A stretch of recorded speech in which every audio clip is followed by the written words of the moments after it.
بسم الله الرحمن الرحيم. أهلا بيكم، برحب بيكم اللي هم متابعيني على القناة أو الصفحة.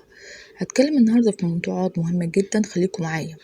ولما اتكلم ياريت تشتركوا في القناة وتفعلوا الجرس وتعملوا لايك وتشيروا كتير. أهم حاجة النهاردة هتكلم في ايه؟ ان الرئيس السيسي من كام يوم شهد حفل تخرج دفعة جديدة من الكليات العسكرية. حضر الرئيس عبد الفتاح رئيس الجمهورية والقائد الأعلى للقوات المسلحة برفقة الشيخ محمد بن زايد آل نهيان رئيس دولة الإمارات، والفريق أول عبد المجيد صقر القائد العام للقوات المسلحة وزير الدفاع والإنتاج الحربي، والفريق أحمد خليفة رئيس أركان حرب القوات المسلحة، وعدد من الضيوف والإعلاميين في الكلية العسكرية في العاصمة الإدارية الجديدة. وصل مقر الأكاديمية العسكرية بالعاصمة الإدارية الجديدة لحضور مراسم الاحتفال بتخريج دفعة جديدة بتخريج دفعة 118 من الكلية الحربية. وإعلان كلمة وزارة الدفاع تخريج دفعة 75 بحرية و91 جوية، 61 فنية عسكرية، 52 دفاع جوي، و53 من كلية تكنولوجية. طبعا الحفلة دي كانت خوفت إسرائيل ورعبتهم، عشان دي وحدة صغيرة كده هم اللي كانوا موجودين في الحفلة، مش الجيش كله طبعا، حاجة وحدة صغيرة. وعرضوا أسلحة مصرية الصنع، ودبابات بطيارات بأسلحة، كل دي مصنوعة في مصر هنا. احنا طبعا بنستورد من بره، وكمان بنصنع في مصر هنا عشان ما نكونش تحت ايد حد، ولو حصل حاجة نعرف نصنع احنا بنفسنا، مش هنستنى. طبعا حاجة كبيرة، عندنا أسلحة مصنوعة في مصر هنا بإيد مصرية، وكمان في شركات أجنبية، شركات كورية وشركات صينية برضو هيعملوا مصانع هنا مع الشركات المصرية ويصنعوا أي أسلحة. دي طبعا حاجة كويسة. كمان في الحفلة كان في فيديوهات طلبة لسه بيدرسوا، يعني طلبة لسه في سنة أولى وتانية كلية، بياخدوا في الكلية دي ازاي يدمروا دبابة مركافة. دبابة مركافة دي اللي هي إسرائيلية، وكمان اللي هي الطيارة اللي هي F-35 اللي هي برضو إسرائيلية. فهم بيتعلموا ازاي يدمروها. وطبعا ده المشهد ده خوف إسرائيل جدا، هو مرعوب أصلا، مش عايز مصر طبعا تخش خالص الحرب، ولكن احنا جاهزين في اي وقت، احنا جاهزين. الحفلة دي طبعا كانت في مقر جديد في العاصمة الإدارية في الأكتاجون ده، يعني أضخم مركز قيادة على مستوى العالم، قيادة القوات المسلحة على مستوى العالم، أضخم مركز قيادة في مستوى العالم، عشان مساحته كبيرة جدا، 22,000 فدان.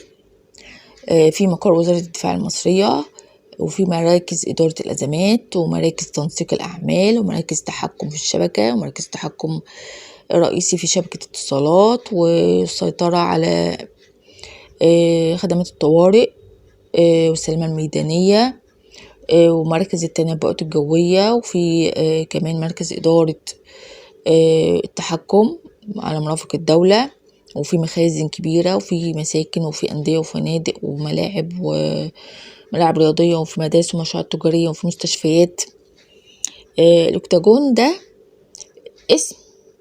اسمه ليه كده؟ عشان التصميم المعماري بتاعه هو عبارة عن 8 مباني خارجية على شكل مسمن، إدارات وقوات مسلحة مصرية، بيضم 10 مباني، 8 منهم خارجية و2 داخلية.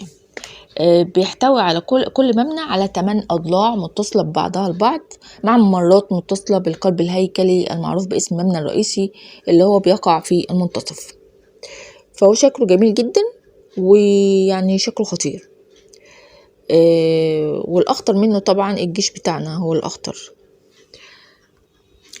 امبارح برضو رئيس الجمهورية الرئيس السيسي حضر تفتيش حرب للفرقة السادسة المدرعة بالجيش الثاني الميداني. عندنا برضو جابوا فرقة صغيرة عندنا كذا فرقة، دي فرقة صغيرة في تبع الجيش التاني عملوا التفتيش ده اللي هو كان شكله خطير جدا زي ما انتوا شفتوا. والأسلحة اللي موجودة والصواريخ وكل الأسلحة دي، كل ده ردع لمين؟ لأعدائنا. أي عدو يتهيأله يعني إن هو يكون قوي علينا، لا، مفيش حد قوي، جيشنا قوي جدا. عشان كمان تطمنوا تثقوا بالقوات المسلحة المصرية، عشان القوات المسلحة دي لحماية الأمن القومي المصري.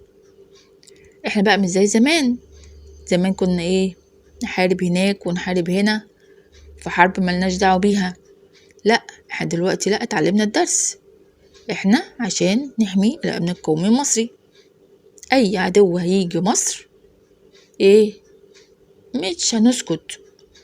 مش هنسكت قبل ما يفكر يخش، احنا هيكون انتهى.